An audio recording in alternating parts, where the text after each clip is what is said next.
Kaž me vodit na skijanje.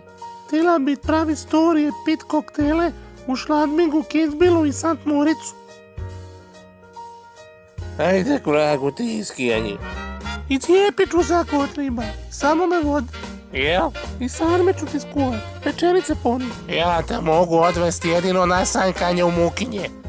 A iza toga na fažole i tripice u Macole. Napravit ću ti tablu na Šladming.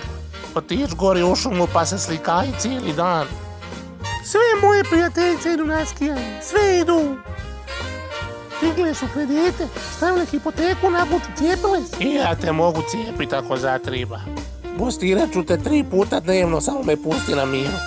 Dosta mi te više, dosta mi te više. Ajde, smiri se, šta pusti me, spavala nikad te kljunca. nema doma i zaboravio si na me. Smir se. Pusti me.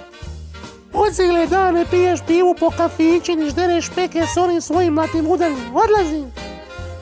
A di ćeš, jadna nebila? Ko će plaćat pedikuru, manikuru? Pokupit ću djecu jedan komatere. I onako više voliš Hajduka i onoga Livaju. Oženi se za njega.